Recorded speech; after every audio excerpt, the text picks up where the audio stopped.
New tonight, farmers just outside the city of Aiken are celebrating those farmers fighting against calling a power plant their neighbor. Now, with the help of some members of Congress. You're Ethan Hunter live here in the studio with us, sharing the story of those defending their land with the help of their elected leaders. Ethan? Yeah, Brett, it's mostly farmland and horses out in the New Holland area in Aiken County. So a gas-fired power plant would have been a big change of scenery for neighbors around there. When that possibility arose, they banded together under one idea. Industry belongs in industrial areas, not their local farms. I have a little bit of everything. I have flowers and raspberries and blueberries. Teresa King's Aiken farm is full of flowers. Aster is the bay, and the black one is tulip. All my horses are named after flowers. And of course, there's just Flower. She's Teresa's pig, often just napping in the pine straw. But of course, the crown jewels of rural Aiken are its horses. I bought this as a cornfield 21 years ago, and I planted every tree you see by hand. Which is why when LS Power, a national energy company, signed options to put a gas-fired power plant on land just across the street from Teresa's farm, neighbors fought back. They told me that it would have a constant lawnmower level of wine. So I was just imagining, the horses, and we have a large conservation property and all the wildlife, and I was pretty shocked. Teresa, Samantha, and Laura quickly founded Pace Aiken, filling Teresa's pool house and then the local polo club with neighbors worried about their future, looking for solutions. They were very aware about the water in Shaw's Creek, and there's multiple people in my street that have owned their places since pre-Civil War. The history nearby Shaw's Creek, and of course, the farms. This group took their concerns to county council and the state legislature. A lot of folks didn't think they necessarily could do something, and then we were able to do it. Then, just last week, Representative Bill Taylor and Senator Tom Young met with LS Power, where the decision was made to pull out of the New Holland area, leaving this land undisturbed. I was on my gator, and Sam called me. Yeah. Yep.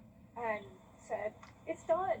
Yeah. It's over." We were shocked and amazed. We came screaming over here in our cars. We had a little celebration. Neighbors gathered to fight for what they believe in.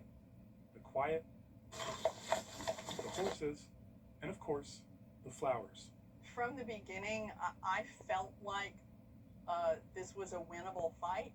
I felt like we were going to be victorious. The other side of the story is the Aiken County Comprehensive Plan. Pace Aiken members and neighbors have been packing meetings as the county has protected more land under the agricultural and conservation focus areas, including land right around New Holland. That comprehensive plan mapping the next 10 years of growth in Aiken County will be voted on in final on Tuesday. Ethan, thanks for that. Now to weather, another nice day outside. Friday's going to be somewhat perfect, but Emily says, as she cries, goodbye to the 40s. I know, I'm very upset about it, but summer's here. We're going to have to embrace it. We have warm temperatures for the next several afternoons for us. So overnight tonight, likely going to be our last 40s until the end of summer. We're going to see, again, 48 as you step out the door.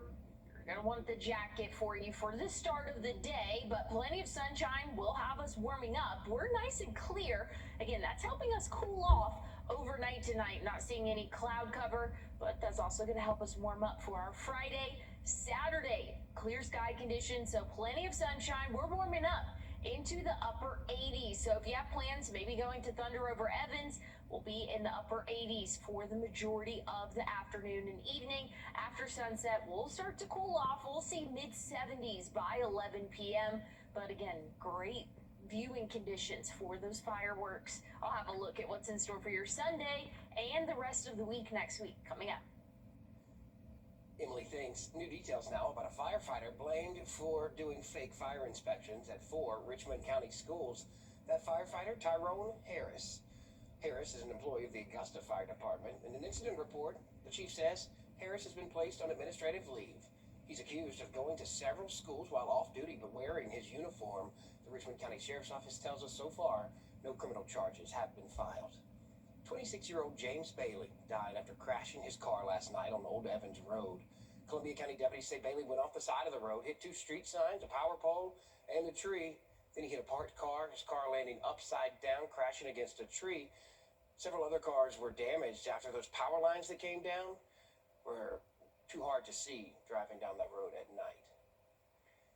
9 people and possibly 2 calves were exposed to rabies from an infected calf in Saluda County.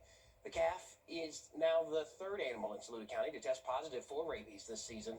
So far, 33 cases of rabid animals in South Carolina this year.